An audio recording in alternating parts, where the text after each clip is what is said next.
Estás escuchando El Observador Internacional. Bienvenidos a un nuevo episodio del Observador Internacional. Mi nombre es Horacio Cavac y como cada semana vamos a mantener una conversación a la distancia con el Observador Internacional, el señor Muki Tenenbaum. Muki, ¿qué tal? ¿Cómo estás? Bienvenido. Bien, ¿cómo están ustedes? Bien, muy bien, muy bien. Acá con muchas ganas de conversar como siempre y esta semana me interesa mucho conversar sobre un tema del que no se habla tanto. ¿Por qué Cuba da la sensación de que es la gran olvidada en este momento? Sí, yo creo que va camino a la insignificancia de Cuba. Cuba, de conversaciones políticas en Latinoamérica, era central, ¿sí? Una isla tan chica con tanta influencia en lo que se habla diariamente, ¿no? En nuestras conversaciones. Pero cae la Unión Soviética y parecía que iba a caer el régimen cubano y no cae, y nunca termina de caer, ¿no? Es algo que es como, no termina de caerse del todo el régimen ese. Y aguanta, sí, resiste, por supuesto, sobre las espaldas de la gente, ¿no? Hoy, estamos conversando a fines de octubre. La isla viene de varios días de apagón. Eh, ¿Por qué resiste el régimen? Primero resiste porque es una isla y tienen la posibilidad de mantener, de regular la isla, que les es más fácil controlarla militarmente. Mucha de la gente que podía haber tirado abajo el régimen se fue. Cuba tiene muchísimo más gente afuera que adentro. Les siguen dejando que se vayan, ¿sí? La gente que es disidente, ellos prefieren que se vayan a que se queden, y de esa forma se van quedando con la gente de ellos, los que los necesitan, los que desesperadamente necesitan el gobierno. Yo no te puedo decir por qué se mantiene un régimen, porque hay también inercia, ¿no? Eh, pero después que analicemos hoy, yo creo que la pregunta se va a hacer más fuerte todavía. ¿Por qué aún después de todo esto se mantiene el régimen? Y la fuerza, bueno, es el miedo a la fuerza siempre es el método número uno para mantener a la gente a raya, ¿no? Muki, ¿cuándo Cuba se transformó en esta Cuba? Bueno, Cuba viene de haber sido una isla que estuvo en manos de los españoles hasta fin del siglo XIX, donde Cuba pierde una guerra con Estados Unidos, y ahí Cuba recibe la libertad. Y durante muchos años pasa de un gobierno a otro y termina en los años 50 en manos de un dictador llamado Batista, y que se quiere presentar como alternativa para los americanos que quieren venir a jugar a prostitución, todas las cosas que los americanos no podían hacer, porque están a 90 kilómetros de la Florida, están ahí nomás. Y este hombre Batista, que nunca fue él el presidente, sino es como Noriega en Panamá, ¿sí? Nunca fue la persona oficial, pero que era la que manejaba todo, convirtió al país en bastante entre un casino y un prostíbulo, esto es la verdad. Y en el año 59, en los años 50 empieza una revolución, empiezan a haber una guerrilla manejada por el que después recontra conocido Fidel Castro y su hermano Raúl, y en el 59 hacen el golpe de Estado. Lo interesante es que Castro viaja a Estados Unidos, incluso al principio. La revolución no era comunista al principio, esto es muy importante entender. Pero como Estados Unidos bastante se emperró en que no quería perder a su aliado, y eventualmente Castro cambió de ideología, porque se cambiaba de ideología como uno cambia una camisa si hace falta, y se convirtió en lo que después conocimos, ¿no? En uno de los más importantes líderes, querramos, le guste o no le guste a la gente, del siglo XX. Eso fue lo de Cuba en el año 59, fin del 59. Claro, claro. Bueno, han pasado cerca de casi 75 años. Así es. Sí. 75 Sí, años. y Raúl Castro sigue ahí. Es decir, el hermano sigue ahí básicamente a cargo del país, si bien el que lo maneja es un tal Díaz-Canel, ex ministro de Relaciones Exteriores, pero son los Castro los que manejan todo. Y es un país fervientemente comunista, con un solo partido político, sin elecciones. Hay algunas elecciones chiquitas que dejan hacer así por la galería, pero con cero, con cero tolerancia hacia la disidencia, ¿no? ¿En qué se benefició la isla y sus ciudadanos en estos últimos 75 años producto de esta revolución? Es una buena pregunta. Los que recuerdan a Batista dicen, bueno, por lo menos esto ya no es un prostíbulo de Estados Unidos, es un país que se sacó de encima la dictadura esa y la tiranía de Batista. Es poco lo que uno podría pensar, pero Cuba tiene una economía que estaba basada en su momento en la caña de azúcar, básicamente, y los cigarros, como los famosos cigarros cubanos, ¿no? Pero la caña de azúcar. Y él fue arruinando, Castro, con toda clase de sistemas comunistas, de obligar a la gente a ir al campo y trabajar la caña de azúcar, incluso el mercado de la caña de azúcar. Y, y no tiene industria, no tiene nada, es decir, todas las industrias son industrias que no funcionan, todas deficitarias, todo el país es deficitario, no tiene, por supuesto, energía.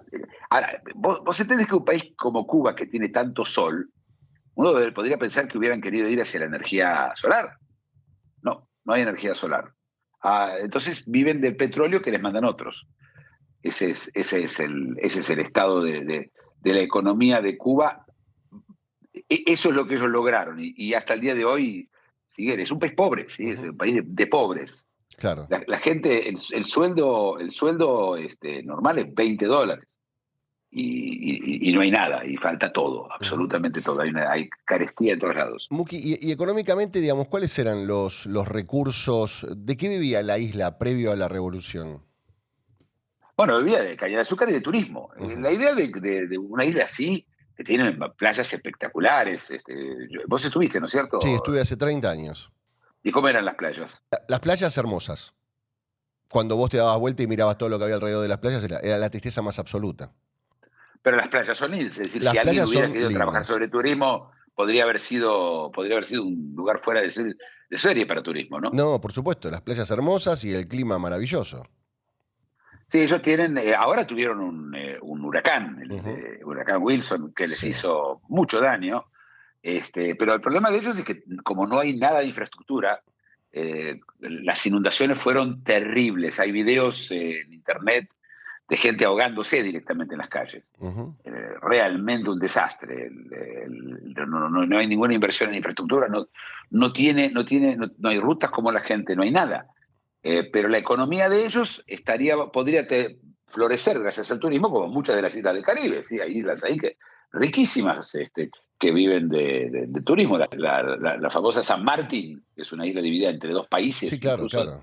Sí, le va fabuloso porque hay turismo y ellos trataron de traer turismo. Ellos se hicieron un acuerdo en su momento con los españoles, hicieron hoteles y era irse a un lugar donde vos no salgas del lugar porque, como vos decís, hay mucha miseria, pero en esas zonas se hicieron hoteles y hubo turismo, hubo mucho turismo europeo a Cuba, pero no con el éxito que podía haber tenido y teniendo Estados Unidos al lado. Vos imaginate los americanos, ¿sí? Se hubiera llenado la isla de americanos turistas. Así que ellos tienen turismo y la caña de azúcar, que es que por supuesto es importante, pero hoy tenés muchísimos países produciendo. Primero que hoy el azúcar en su gran mayoría no es de caña, sino es de remolacha en el mundo. Claro. Hay mucha competencia, ¿sí? No tienen de qué vivir ellos. En este momento viven de subsidios, básicamente, de Claro, otros países. claro. Hablemos un poquito del gobierno. Hoy en día, 75 años después de la revolución, ¿qué clase de gobierno tiene Cuba? Tiene nominalmente un gobierno normal, con ministros, incluso con miembros de un parlamento que los elige el Partido Político Comunista, que es el único partido permitido.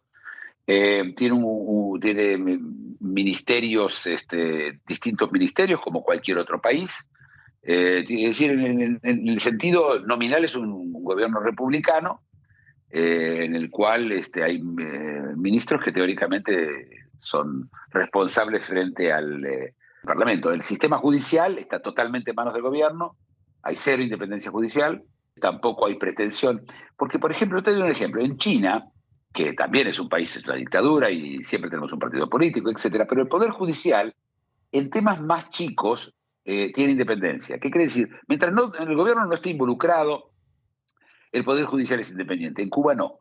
En Cuba los jueces tienen que seguir los dictámenes del burócrata que esté a cargo de ellos, en ese momento y cuyos intereses sean ellos. Así que si vos querés ir a un juicio con otra persona en Cuba, va a decidir el comisario, así lo llaman, ¿sí? del Partido Comunista local, quién gana y quién no. No hay justicia independiente ni un poquito, nada, cero. Claro, claro.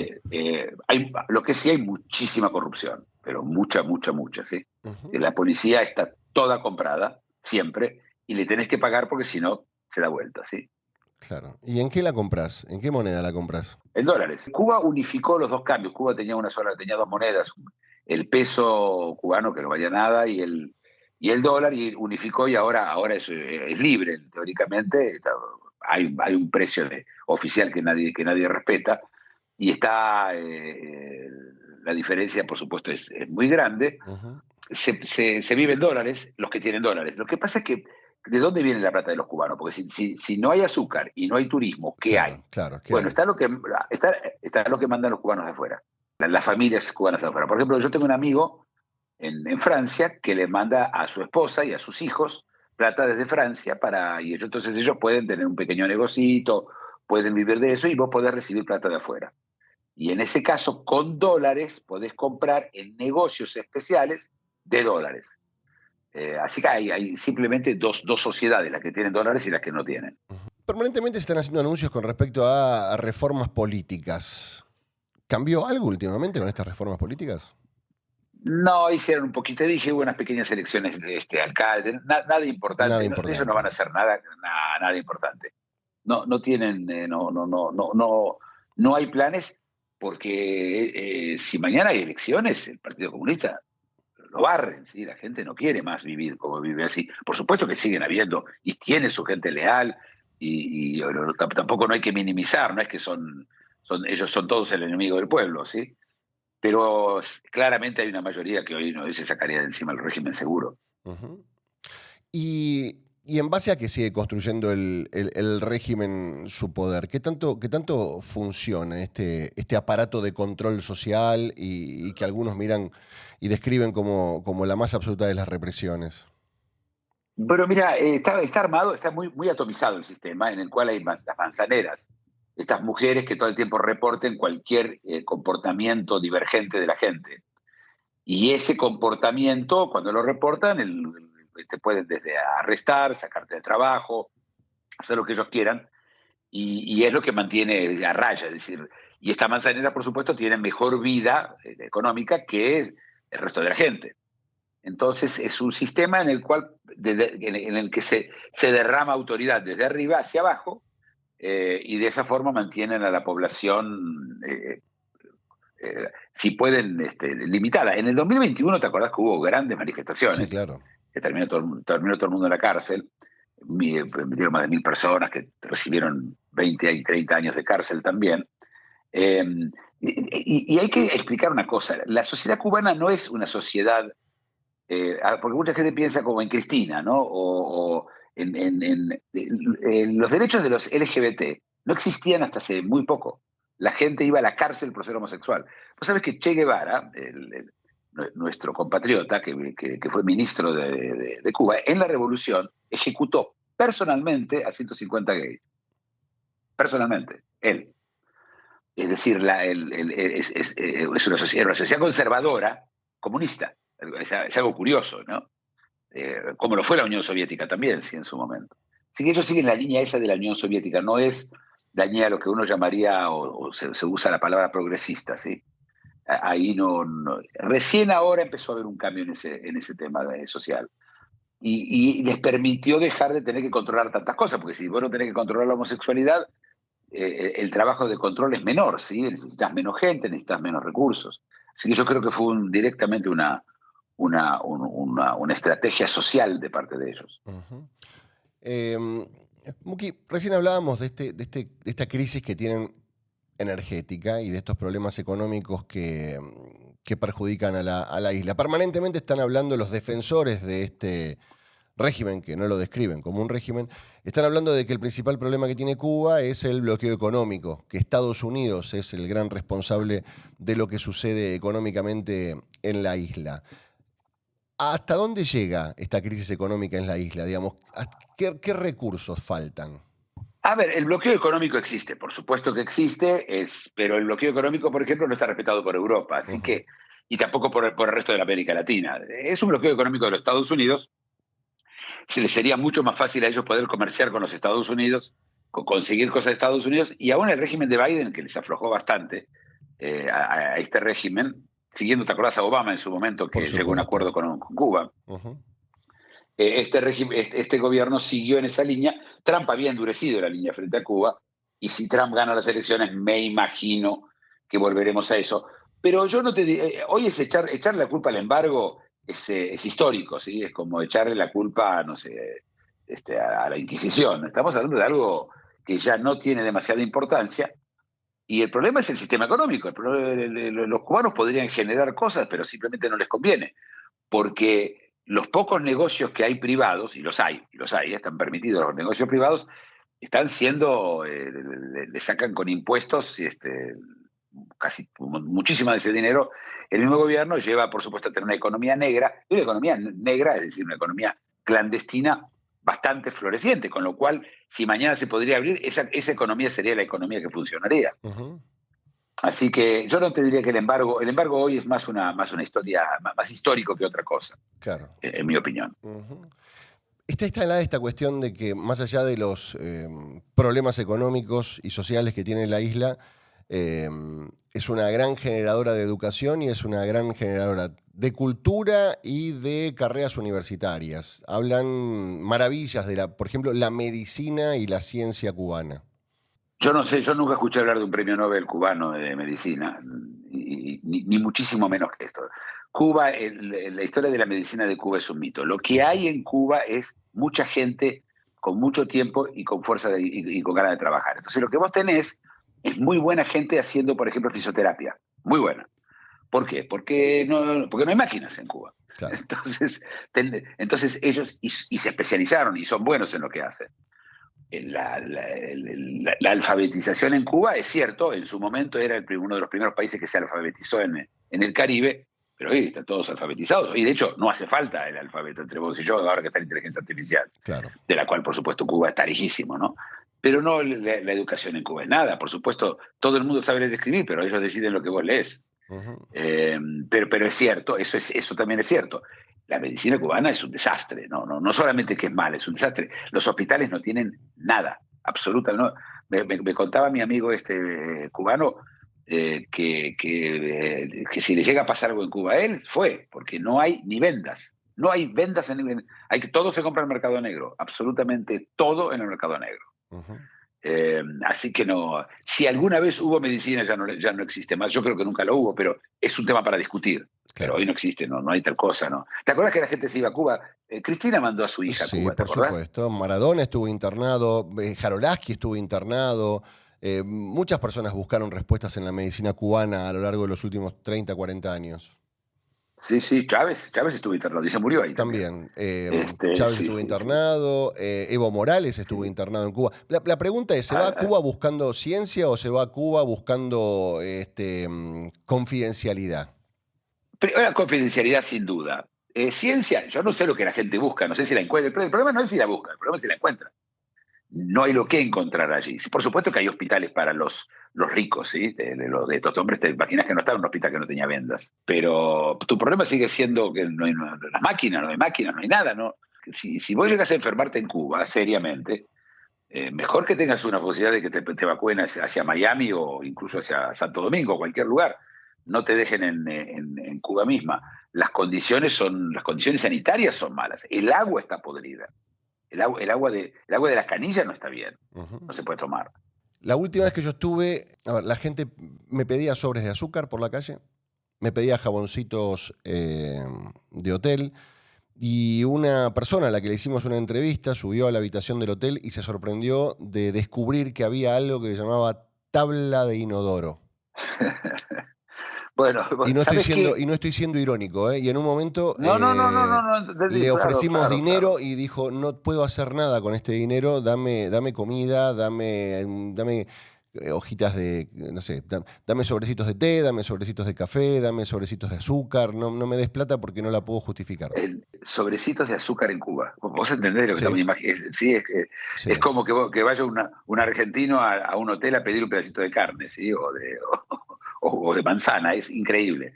Sí, sí, a ver, ya no sigue estando tan mal en ese sentido, ¿sí? Simplemente porque están los dólares que llegan de la remisión. En tu época no se permitía recibir dólares de afuera. Uh-huh. Cuando se dieron cuenta que era la única forma que iban a tener plata, entonces reciben dólares de afuera, que por supuesto el gobierno te saca impuestos, te Claro. lo cobra.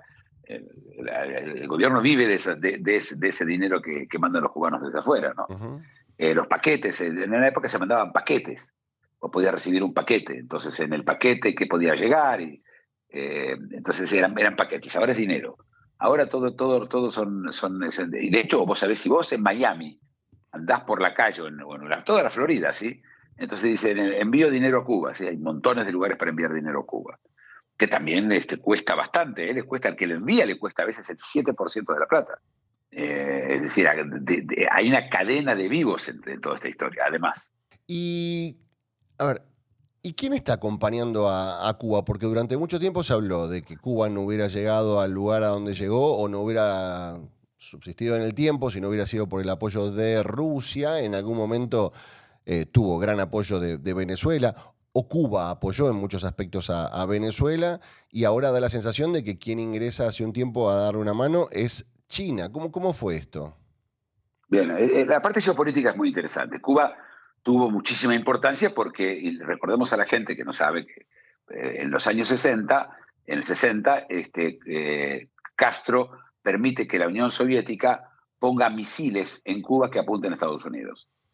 Ese acto, Estados Unidos, fueron 13 días en donde estuvimos al borde de una guerra mundial atómica entre Estados Unidos y Rusia, que finalmente la verdad que de casualidad se salió de esa historia, Uh-huh.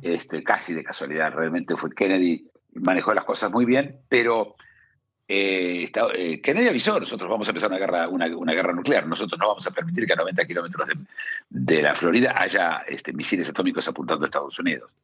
Uh-huh. Desde ahí en más, la importancia de Cuba estaba también en la exportación, en eso que lo que exportaba mucho, eran ejércitos. Cuba en los años 70, por ejemplo, intervino en África, en varios lugares, en Angola, en los años 80 también, en Angola, en Mozambique, en Etiopía. En todos esos lugares había soldados cubanos. En Angola, de hecho, participaron de la guerra civil de Angola, soldados cubanos contra soldados sudafricanos. Cuba tenía eso, vendía eso también. Lo que pasa es que después los generales estos, Castro lo fue eliminando porque tenía miedo que lo saquen del gobierno y el ejército fue perdiendo fuerza. Uh-huh. Así que, pero desde el punto de vista geopolítico, Cuba también hizo y promovió los intentos de golpes en toda América Latina, ¿sí? Estuvo detrás desde golpes, el intento de golpe en Grenada, que no era una islita chiquita, pero sabemos muy bien lo que hizo el Che Guevara en Bolivia. Incluso apoyó a los terroristas en Argentina, a los montoneros, ¿te acordás que se refugiaron incluso en Cuba? El ERP, todos ellos, los tupamaros, en Chile, en Uruguay. Yo te diría que intervino prácticamente en toda insurgencia que hubo en América Latina, la promovieron ellos. Y tenían ese poder que además tenía la Unión Soviética atrás. Cuando en 1990 cae la Unión Soviética, ellos se quedan sin petróleo, que le daba todo el petróleo, sin dinero y sin influencia. Y entonces tuvieron que salir a buscar otros socios, y apareció Venezuela, y apareció Chávez, Maduro, etcétera, que durante mucho tiempo le mandaron todo el petróleo que Cuba necesitaba, pero ya no manda más porque Venezuela no tiene petróleo ya para mandar. ¿Sí? Recordemos que Venezuela tiene depósitos de petróleo, como hablamos en su momento en uno de nuestros capítulos, pero no tiene refinerías, o no, las refinerías no son. Entonces no le podían mandar el petróleo a Cuba tampoco. Así que Cuba tiene problemas serios de falta de energía y geopolíticamente fue perdiendo muchísima fuerza y salió a buscar ayuda de otros. China hasta hace, te diría, 3 años no intervino mucho en Cuba, muy poco.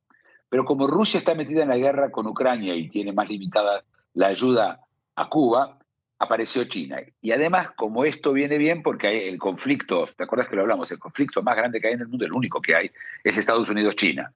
Y China vio en Cuba, o ve en Cuba, una posibilidad de molestar a los Estados Unidos. Esto es lo que está en este momento surgiendo, pero aún así Cuba tomó préstamos de China que no devolvió, porque Cuba nunca devolvió un préstamo, nunca, jamás devolvió un préstamo, y ahora tampoco no le está devolviendo, y los chinos, dentro de todo, siempre también hacen las cuentas económicas. Así que la relación se está viendo qué pasa. Si China llega a abandonar a Cuba o no le llega a ayudar a Cuba, el régimen ahí sí creo que empieza a tambalear. Y si Trump se asume, podemos ver algún cambio ahí. Pero desde el punto de vista geopolítico, la importancia de Cuba es hoy nada. Apoya a Hamas, apoya a Hezbollah, apoya a Irán, tiene a Irán como socio. Así que esa es su posición geopolítica de hoy. A ver, ¿y Estados Unidos en todo esto? ¿Qué onda? Bueno, Estados Unidos, ¿quién es Estados Unidos? Biden se está yendo. Kamala, no sabemos. Trump probablemente, supongo que va a subir muchísimo la presión sobre Cuba, aunque acordate además que Cuba tiene en este momento nuevos aliados, ¿sí? Está Petro en Colombia, está Sheinbaum en México, que son todos que le tienen cariño, digamos, a Cuba, ¿sí? No se van a jugar. México tuvo un rol muy importante en las relaciones con Cuba, siempre, muy. Y ahora, en este momento, con un gobierno de ultraizquierda, o de mucha izquierda que hay en el gobierno, esas relaciones puede ser que se intercambien con esto. Y Estados Unidos ve en México, Trump ve en México un enemigo, básicamente, a esta altura del partido. Uh-huh. Así que hay que ver si él, por ejemplo, no va a apretar más a Cuba solamente para hacerle daño a México, que México tiene con todo el tema de la inmigración, ¿sí? Del cual se habla en las elecciones de Estados Unidos, es el segundo tema más importante. Además, tenés montones de cubanos llegando a Estados Unidos. Y los cubanos, a diferencia de cualquier otra persona, cuando llega a Estados Unidos, según la ley que hay en Estados Unidos, automáticamente Estados Unidos tiene que darle asilo. Los cubanos reciben automáticamente asilo en Estados Unidos. Automático. Y es por eso que se tiran con balsas, ¿te acordás de los balseros en su momento, cuando se tiraron para llegar a la Florida? Que se ahogaron, sí, claro, muchísima gente, etcétera. Claro. Después Castro mandó a toda la gente de las prisiones se los mandó todos como refugiados para hacerle daño a Estados Unidos. Pero son intentos chicos. Estados Unidos, por supuesto, es un gigante. Cuba es una mosca, ¿sí? Es una mosca que molesta, pero frente a Estados Unidos es nada. Uh-huh. Así que no. Vamos a ver lo que va a pasar. Las elecciones van a decidir mucho, ¿sí? En mi opinión, no ahora, no inmediato, pero en el próximo par de años vamos a ver una diferencia importante. Además, Cuba apoya a Rusia en su lucha contra Ucrania. Todavía no vimos soldados cubanos en Rusia, como hay norcoreanos ahora en Rusia. Pero no quito la posibilidad de que a cambio de ayuda le manden soldados a los cubanos también. Claro. Y, a ver, hablemos de eso, ¿no? En el mientras tanto estamos describiendo todo esto. Estados Unidos tiene una base en Cuba. Estados Unidos tiene una base en Cuba, en Guantánamo, así es. Una base que Estados Unidos no entregó a Cuba. Cuba la exigió muchas veces. No es en Cuba porque es extraterritorial, ¿sí? Es decir, es territorio americano, esa base. Y es ahí donde tuvo, ¿te acordás?, a todos los prisioneros de Afganistán, de Al-Qaeda, ¿sí? Del terrorismo islámico. Los pusieron allá, siguen estando allá. Y es una base que está en la puntita de Cuba, ¿sí? En uno de los extremos de Cuba. Y se llama Guantánamo, muy, muy, muy famosa, ¿sí? Sigue estando ahí, y por supuesto los cubanos no. Castro trató muchas veces de evitar de que lo hagan, pero los Estados Unidos no se iban a ningún lado. Y te hago la misma pregunta que te hago con respecto a Venezuela. ¿Y cómo se resuelve todo esto? ¿Qué mirada tiene la comunidad internacional? Digamos, ¿qué pasa con la comunidad europea, las denuncias de incumplimiento de derechos humanos, de persecución, digamos, todo lo que no tiene que ver con una democracia sucede en Cuba, y es una de las dictaduras más prolongadas en el tiempo? Es cierto, y es extraño que la Unión Europea, pero la Unión Europea, primero que Cuba no importa. Lo que estamos viendo es un país yendo hacia la insignificancia. No importa, a los americanos no importa porque está a 90 kilómetros de Estados Unidos, pero si Cuba estaría en medio del Océano Índico, nadie hubiera escuchado hablar de Cuba. Es el lugar geográfico en el que está, en donde podría molestar. Es la parte histórica, la gente recuerda a Cuba. Es el apoyo que dio Cuba en su momento a Venezuela, y que hoy no lo puede hacer, ¿sí? Pero más que eso, no. La verdad que no hay, en la Unión Europea está cada tanto exige de que Cuba dé derechos a su gente. Incluso Sánchez, ¿sí? En España no apoya a Cuba. ¿Sí? Es un régimen que es muy difícil de apoyar. Ahora, si lo querés comparar con Venezuela, sí, Venezuela tiene una dictadura armada, todavía con muchísima fuerza, y Cuba también. En ese sentido, de las fuerzas internas no veo cómo pueden hacer un cambio hoy en Cuba. Pero esto es ahora. Venezuela todavía tiene mucho más resto de lo que tiene Cuba. Claro. Cuba no tiene resto, en mi opinión, tiene muy poco resto ya. Claro. ¿Y de qué depende ese resto? Porque estamos hablando de problemas económicos, problemas sociales, problemas de abastecimiento, gente que hace días no tiene luz y probablemente tenga menos luz todavía si sufre algún tipo de inclemencia en el tiempo. Problemas sanitarios, falta de medicación, falta de insumos básicos. A ver, gente que en algunos aspectos no puede acceder ni siquiera a un rollo de papel higiénico, digamos. ¿Qué más le tiene que pasar a esa gente para que pueda salir de esta situación? Mira, yo te diría que está en manos de los mandos medios de este país. La pregunta es, el miedo de todos ellos es que ellos saben que en caso de que se dé vuelta el régimen, van a haber juicios para todos. Y yo creo que si yo fuera la oposición en Cuba, diría que nosotros queremos llamar elecciones y aceptamos una amnistía total para todas las personas que hayan hecho cualquier cosa para que haya cambio de régimen. Pero no lo van a hacer, la bronca es muy grande. Y el tema de la electricidad es el tema que, si me preguntás, es el más duro para ellos. Y si realmente al final no va a haber electricidad, yo supongo que un gobierno termina cayendo con eso. Creo que si las cosas llegan a un extremo muy grande, se caen. Pero no podemos saber porque, te repito, el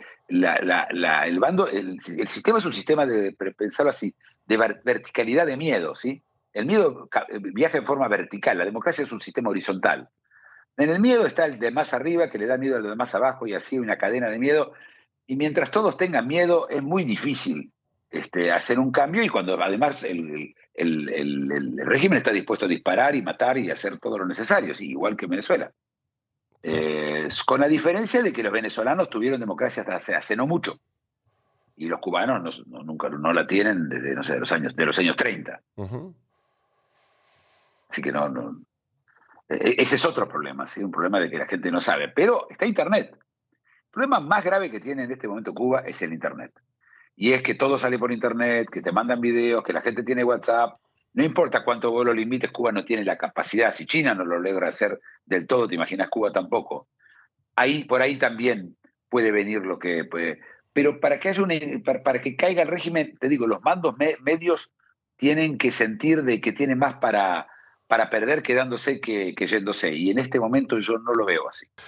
Estaba pensando, ¿qué grado de... A ver, porque por un lado es imposible limitar la información que llega por Internet, ya lo intentaron en Brasil, lo intentaron en Venezuela, están los VPN, pero al mismo tiempo lo que puede limitar Cuba directamente es que no haya acceso a Internet, digamos. No es que vos en Internet tenés limitado el contenido, no hay acceso a Internet, no hay acceso a la telefonía celular, no hay acceso a redes de 4G, de 5G, digamos. ¿Qué grado de acceso a esa tecnología tiene Cuba o qué grado de restricción puede imponer Cuba con respecto a esto?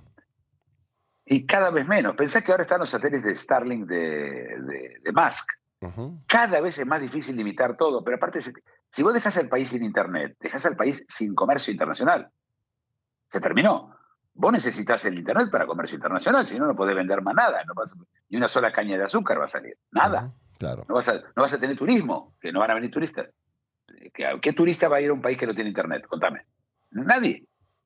Internet se terminó y teléfono celular se terminó. No hay lo que hacer, no tienen lo que hacer. Tratan de monitorearlo, de verlo y de perseguir un poco a la gente. Pero sí es. Mira, cuando cae la Unión Soviética, hay expertos que dicen que cayó porque en la Unión Soviética permitieron el fax y empezó a llegar la información. Acá no es un problema de información, acá es un problema de miedo. Y es la forma que cualquier dictadura se maneja. La diferencia entre la dictadura es que el miedo es inmediato, es a todos. Y aparte vos no sabés quién está del lado del régimen y quién no. Este mismo amigo que tengo yo me contaba que tiene un miembro de la familia de él que trabaja para el gobierno. Pero no trabaja oficialmente para el gobierno, ¿sí? Si no recibe informaciones del gobierno. El miedo es la forma que los mantienen. Y hay un porcentaje de la gente que sigue siendo, por supuesto, idealista y cree en el sistema comunista y considera al capitalismo el gran enemigo del mundo, yo qué sé. Las distintas versiones que conocemos de esto, ¿no? Uh-huh. Bien. Muki, ¿dónde estás en este momento? Estoy en Francia, todavía estoy en Francia, pero la semana que viene voy a estar en Bangkok. En Bangkok. Tailandia, sí señor. Wow. Sí, empiezo un viaje por Oriente en el que voy a estar en varios países y bueno, desde ahí vamos a seguir transmitiendo desde ahí, por supuesto. Perfecto. Con nuestra gran diferencia horaria entre vos y yo, sí, pero vos podés estar a la mañana y yo de noche, pero... Está bien, buscaremos la forma de coordinarlo. Sí. Hasta ahora lo hemos logrado sin ningún tipo de inconveniente. Muki, querido, que tengas una gran semana, buen viaje y nos encontramos en el próximo capítulo, yo en Buenos Aires y vos en Bangkok. Así es. Buenísimo. Hasta la semana que viene. Hasta la semana que viene. Entonces, esto fue otro episodio del Observador Internacional. Mi nombre es Horacio Kavak y como cada semana tenemos la suerte de conversar con el Observador Internacional, Muki Tenenbaum.